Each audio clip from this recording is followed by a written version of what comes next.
para hablarnos sobre esto tengo en comunicación al especialista precisamente y analista de información del Medio Oriente, Marwan Soto, a quien saludo con el gusto de siempre. Marwan, gracias por estar con nosotros a esta hora de la tarde. Hola, ¿qué tal? Muchísimas gracias. Muy buena tarde. Buenas tardes. Pues bueno, y además el presidente de Estados Unidos, Donald Trump, manda un ultimátum el día de hoy a Hamás diciendo que ya no hay tregua alguna, que suelten a los rehenes. ¿Qué repercusiones, Marwan, puede haber, pues tanto en la propia región como pues en otros países que son clave también en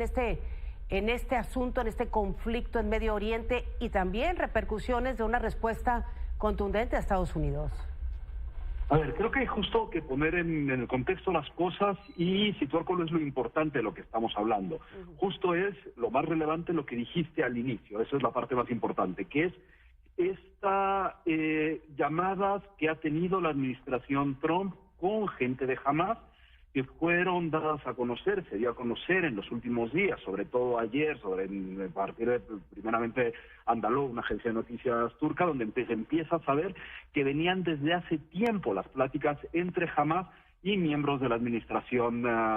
Trump. La reacción por parte de Tel Aviv ante esas conversaciones fue de que estaban absolutamente en desacuerdo. Después de que se da a conocer entonces que las conversaciones se venían dando desde esas semanas y que Tel Aviv reacciona molesto de cierta forma o censurando que existiesen esas conversaciones, es que Trump en su propia red social saca este mensaje donde justo amenaza en un asunto de redacción que puede ser medio tramposo, donde le dice a Hamás que tienen que liberar los rehenes, pero al mismo tiempo habla de los palestinos como un conjunto, a quienes les dice que si están en un lugar donde hay rehenes, entonces los matarán a todos, con muchísima literalidad y textualidad está puesto así.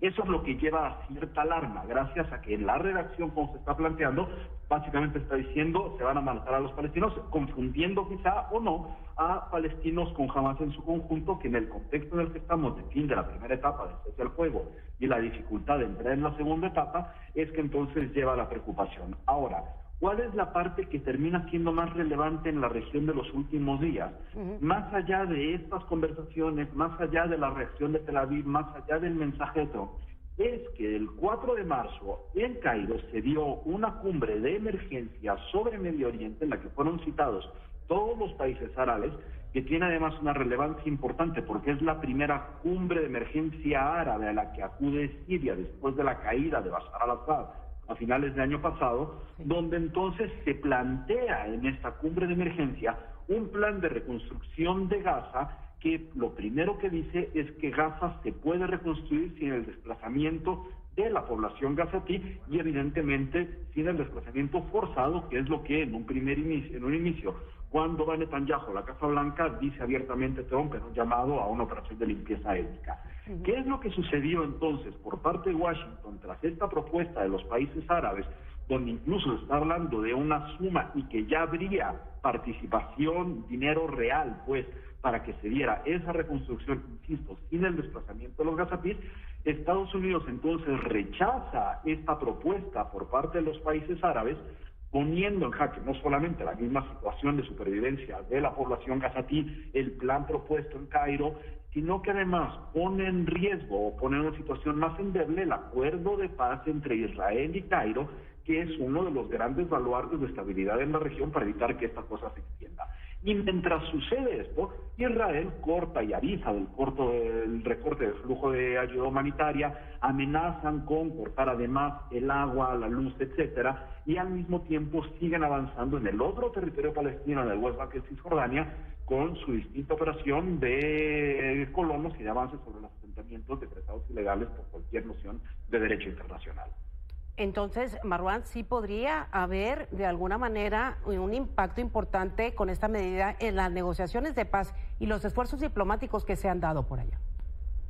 A ver, hay una parte de preocupación. En todos los acuerdos de cese al fuego todavía no llegamos a un acuerdo de paz. Estamos en una parte mucho más preliminar, que es la segunda parte del cese al fuego, que ya estaba en una fragilidad extrema y evidentemente esto definitivamente no ayuda, sobre todo porque incluso mina el papel de Egipto como uno de los dos grandes negociadores por parte de los países árabes con el Estado de Israel. Entonces, definitivamente no ayuda, como lo hemos visto en México, que las declaraciones de Washington y las acciones de Washington en realidad no abonan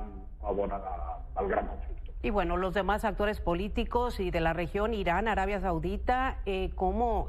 sería la reacción en general? Pues ante todo este contexto que bien lo dices, pues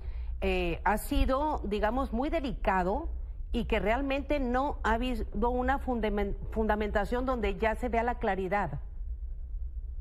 A ver, depende de cada actor de los que estemos hablando. En el caso de Irán, en este momento, bueno, ya desde hace varios meses, Irán se encuentra sumamente debilitado, no solo a su interior, sino sobre todo en su estructura de proxies, de estos actores tangenciales que le respondían a Irán, como Hezbollah, como Hamas, como los Houthis, como el dictador de Bashar al-Assad, que en los últimos meses, tras las operaciones que descabezan tanto a Hamas como a Hezbollah y que al mismo tiempo devienen en la caída de una dictadura de 50 años en Siria, resulta que sus ocupaciones están más en sus propios asuntos de forma tanto local como las posibilidades de negociación de algún tipo de acuerdo con Estados Unidos que les permitan, sobre el tema nuclear, que les permitan llegar a algún tipo de respiro. Yo en este momento no me ocuparía, cuando hablamos del caso palestino, tanto de Irán, aunque el ayatollah cada vez está y justo su reacción pues subir algunos versos o tener algún tipo de reacción de censura, no me ocuparía tanto de ellos. Y hacia el caso de Arabia Saudita, aquí una de las partes importantes es que en esta propuesta que sale de Cairo, tanto Egipto, tanto Arabia Saudita como Emiratos Árabes Unidos se transformaron en uno de los dos principales actores para la financiación de esta reconstrucción de Gaza. Entonces, cuando se ve que la postura de Arabia Saudita es todavía tiempo tiene pláticas con otros de los conflictos o otras de las condiciones de la región, como verse con Al-Sharaa de Siria, cómo tratar de comprometerse a cierto levantamiento de sanciones, de ayuda de reconstrucción y demás, pues resulta que Estados Unidos, de alguna forma, está coincidiendo en la retórica de Netanyahu, que al mismo tiempo lo va distanciando de sus propias intenciones de acuerdos de normalización, de recuperar los acuerdos de Abraham de normalización de los países del Golfo, principalmente Arabia Saudita, con Tel Aviv. Bueno, entonces, ¿cuál es la situación generalizada? ¿Quién tiene las mejores opciones? Jamás Estados Unidos y sus, digamos, sus aliados para, el bloque en ese sentido. Y sobre todo, Marwan, ¿cuáles son las repercusiones para la propia población en este momento?